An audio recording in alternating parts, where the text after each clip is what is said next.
channel Ngulik Horor.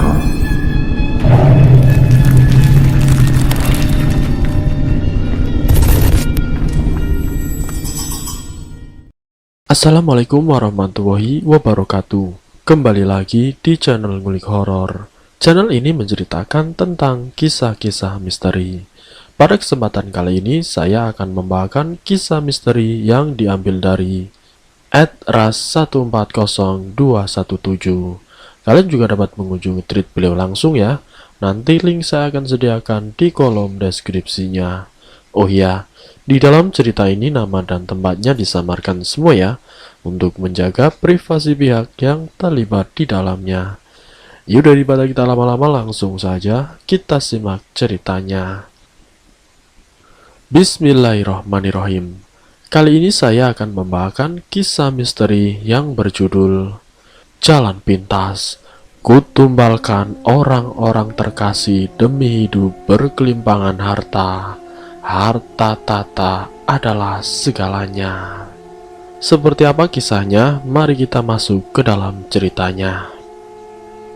Langit mendung, hujan sudah turun sejak tadi pagi dan tidak terlihat akan berhenti. Seakan-akan ada sesuatu yang sedang alam tangisi.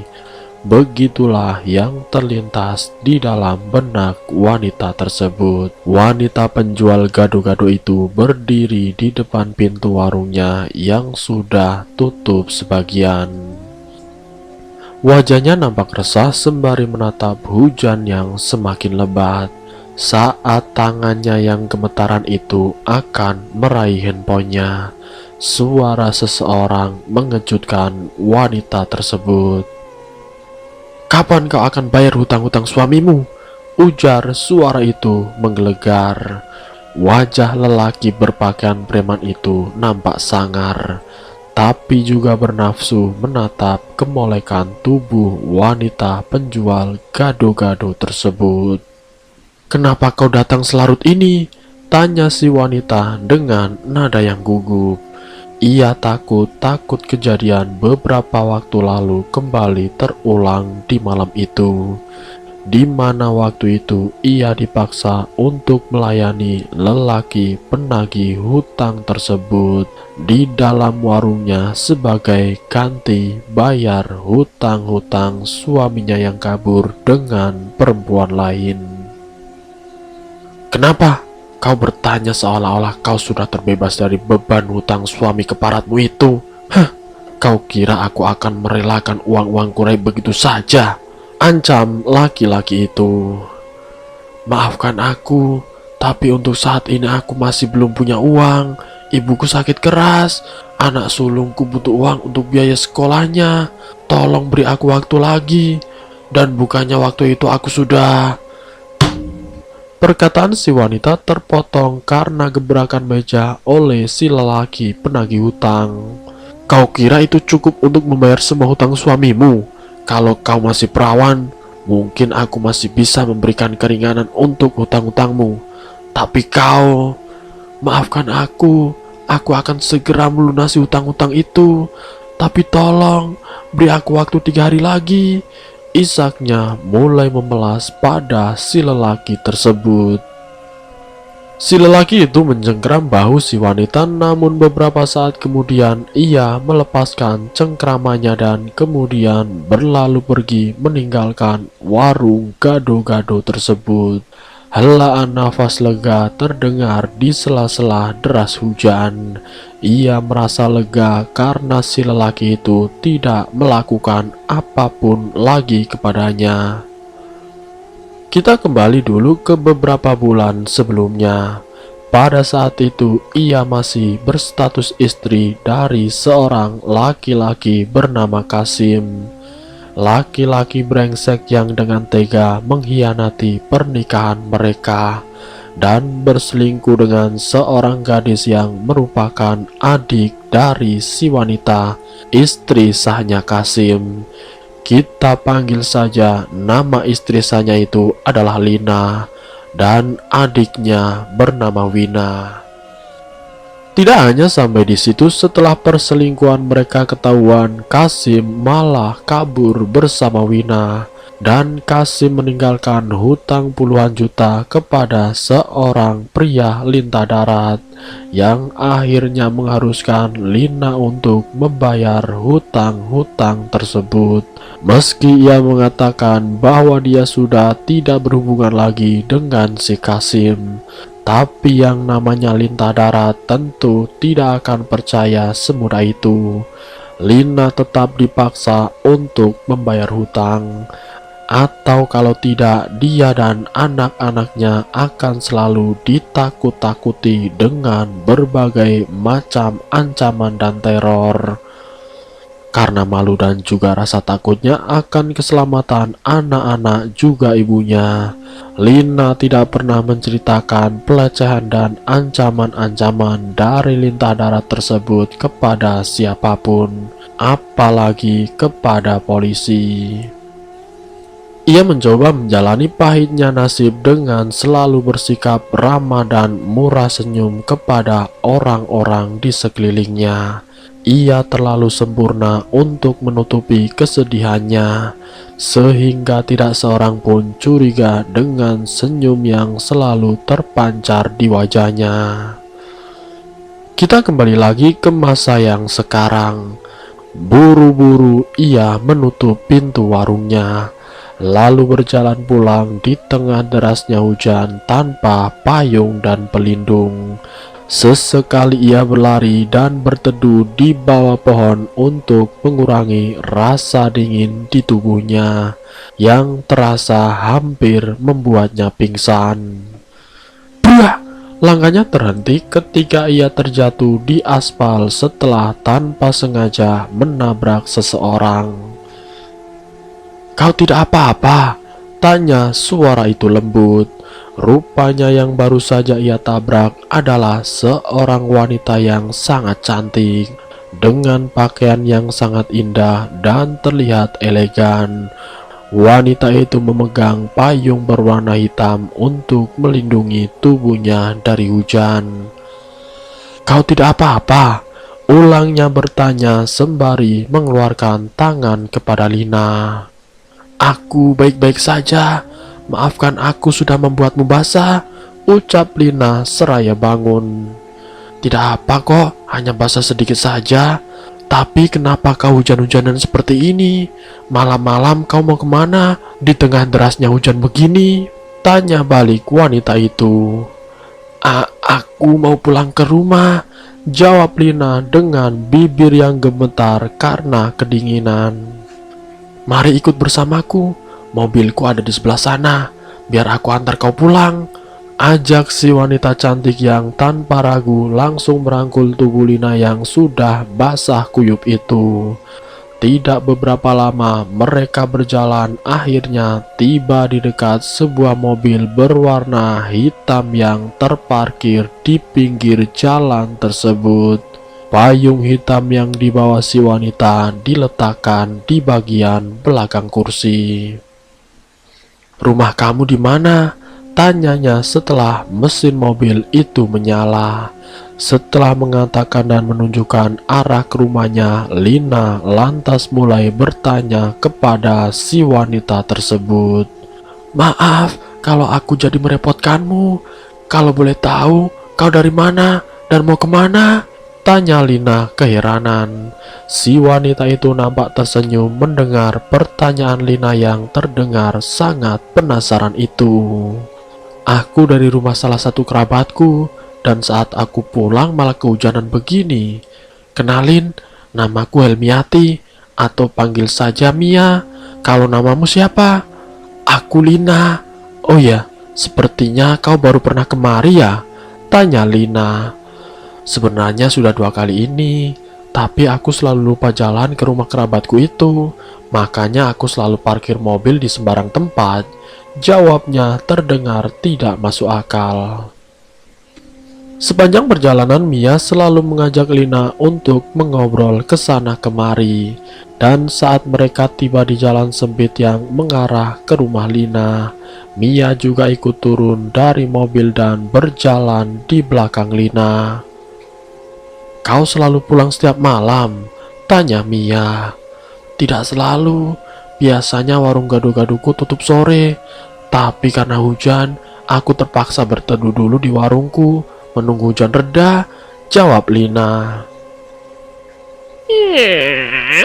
Pintu rumah terbuka, dua buah kelambu berwarna putih kusam sudah tergantung di tengah-tengah rumah. Tidak ada satupun kamar di dalam rumah kecil tersebut. Piring-piring kotor pun masih ada di dalam baskom di dekat lemari kayu tua.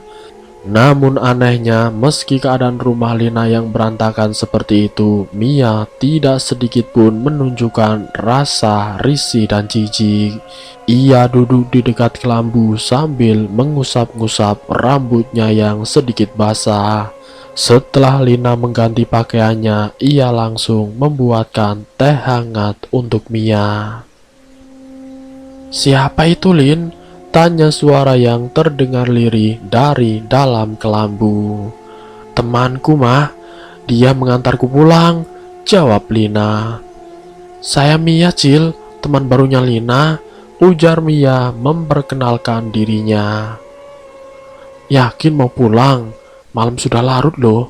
Mending kamu nginap saja ya," ujar Lina kala Mia izin pamit untuk pulang.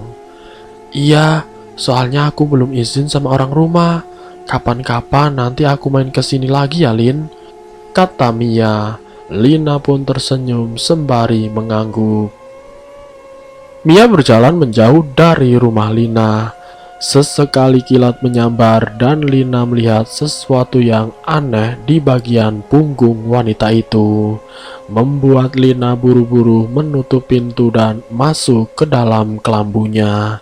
Kedua anaknya sudah tertidur dengan sangat lelap. Perlahan-lahan Lina mengecup anak-anaknya satu persatu. Sebelum kemudian ia mulai memejamkan mata dan ia tertidur. Hari itu warung gado-gadonya ramai pembeli. Beberapa orang turun dari dalam sebuah mobil menuju warungnya untuk makan. Saat membuka pesanan orang-orang itu, Lina mencuri-curi dengar apa yang mereka katakan. Orang-orang itu menceritakan tentang pesugihan. "Itu si Lehman baru 5 bulan datang dari Pulau Jawa. Sekarang sudah bisa beli mobil baru. Gas lagi. Pasti pesugihan itu," ujar salah satunya. "Kalau mau pesugihan tidak usah jauh-jauh keluar pulau, Pak. Di sini juga banyak. Ya walaupun jarang ada yang tahu, tapi tidak kalah bagus hasilnya. Itu seperti si Barkia. Cuma 2 bulan sepulang dari siaro keliling, sudah bisa beli sawah dan beli motor baru," ujar yang lainnya. "Di mana tempatnya yang bisa seperti itu?" tanya salah satunya lagi. "Kalau tidak salah di desa L," jawabnya. "Oh." Beberapa buah piring penuh gado-gado Lina antarkan ke meja orang-orang tersebut. "Selamat menikmati ya," ucapnya lalu kembali ke belakang meja tempatnya meracik gado-gadonya. "Desa L," ucapnya pelan sambil tersenyum. Hari itu ia sengaja menutup warungnya sedikit lebih awal. Entah apa yang dipikirkan Lina, namun yang pasti ia berjalan ke arah tukang ojek yang masih mangkal di pertigaan dekat pasar. "Ke desa L ya, Bang," ujarnya sebelum naik ke atas motor tukang ojek tersebut. Desa itu berjarak sekitar setengah jam dari desa tempat tinggalnya. Ia sendiri sudah 5 kali lebih ke desa tersebut, tapi tidak pernah sekalipun tahu tentang orang yang bisa membuatnya kaya raya dengan cara instan. Singkat ceritanya mereka pun sampai di desa yang dituju. Hawa desa itu memang terasa lebih dingin, seolah-olah hangatnya matahari tidak bisa menembus tempat tersebut. Ada beberapa rumah yang ia yakini sama persis dengan yang diceritakan orang-orang di warungnya tadi. Namun nyatanya sudah 4 rumah yang salah ia datangi. "Mau mencari rumah siapa?" tanya seorang nenek-nenek yang membawa wadah berisi makanan ayam. Dengan terbata-bata Lina memberitahu si nenek tentang ciri-ciri rumah yang ia cari. "Sudah beberapa kali saya berputar-putar di desa ini, tapi tidak satu pun rumah yang benar saya datangi," ucap Lina putus asa. Nenek itu terkekeh, kemudian dengan santainya ia menunjuk ke arah belakangnya. "Mungkin rumah ini yang kau cari, nak," ujar si nenek. Lina terkejut, matanya terbelalak menatap rumah bercat biru tersebut. "Bagaimana mungkin?" gumamnya heran. Bagaimana tidak, karena berkali-kali ia lewat tempat itu tadi, ia sama sekali tidak melihat keberadaan rumah di sana. Yang ada hanyalah lahan yang ditumbuhi banyak pohon pisang emas. Si nenek tersenyum penuh dengan arti. "Mungkin sudah jodohnya kau singgah ke rumah kami," ujarnya, kemudian seraya melangkah menuju ke halaman rumah tersebut. Lina mengikuti langkah pelan si nenek di belakangnya. Sepintas tidak ada yang aneh dan mencurigakan dari rumah tersebut. Rumah itu sama dengan rumah-rumah lain pada umumnya. Yang membedakan hanyalah dari jenis kayu pembuatannya dan kaca rumahnya terlihat sangat tebal. "Pemiliknya pastilah orang yang berada," batin Lina. Saat pintu rumah terbuka, mata Lina sudah disuguhi oleh sofa-sofa mahal dan meja yang tentu juga sangat mahal.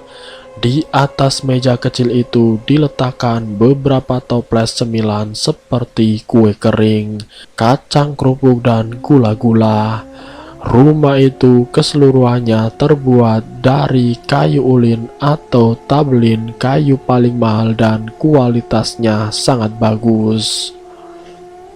"Silakan duduk, aku mau ke dapur dulu," kata si nenek dengan ramah. Lina duduk dengan sangat hati-hati. Ia tidak mau kalau sofa itu rusak karena ia duduki. Sesaat kemudian muncul seorang laki-laki parubaya dari dalam. Tidak ada sedikit pun senyum di wajahnya. Sungguh berbeda sekali dengan si nenek tadi. "Kudengar kau mencari rumahku. Mau apa kau kesini?" tanya si lelaki tua seraya duduk di sofa yang berseberangan dengan Lina tanpa menatap wanita yang ia ajak bicara tersebut. Lina sedikit gugup dengan pertanyaan itu. Namun sebisa mungkin ia mencoba untuk mengatur kata-katanya yang sudah ia siapkan di perjalanan tadi. Sewaktu Lina menuju ke desa tersebut, Lina pun mulai menceritakan apa maksud dan tujuannya ke tempat tersebut kepada si lelaki tua. "Saya sudah bosan hidup miskin. Saya punya banyak hutang yang ditinggalkan oleh mantan suami saya. Saat ini saya benar-benar bingung dan tidak tahu harus berbuat apa," ucap Lina dengan wajah yang menunduk dan matanya mulai berkaca-kaca. "Aku memang bisa membantumu memperoleh kekayaan, tapi itu tidak gratis. Ada harga yang harus kau bayar, dan persyaratannya itu tidak mudah. Banyak yang datang kemari, tapi semua gagal. Jadi apa kau sanggup?" tanya si lelaki parubaya tersebut. "Insya Allah saya sanggup," ucap Lina. "Shh, jangan sebut nama Tuhanmu di sini, karena sekali kau melakukan perjanjian dengannya, kau sudah lepas dari Tuhanmu," ujar si lelaki parubaya tersebut. Lina menelan ludahnya, ia tercekat dan rasa takut mulai menyelimuti hatinya.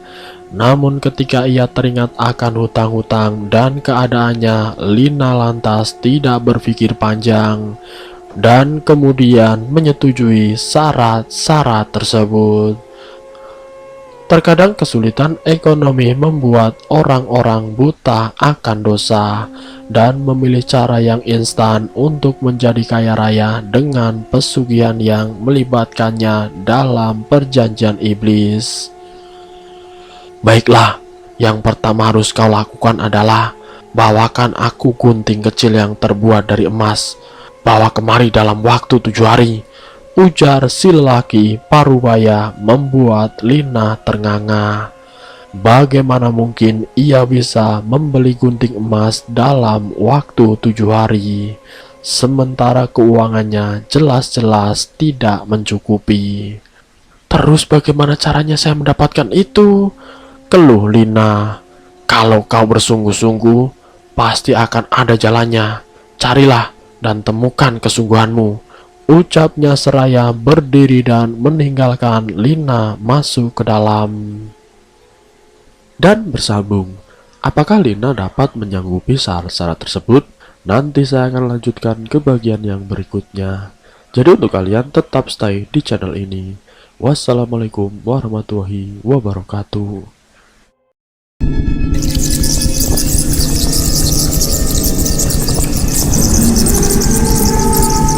Selamat datang di channel Ngulik Horor.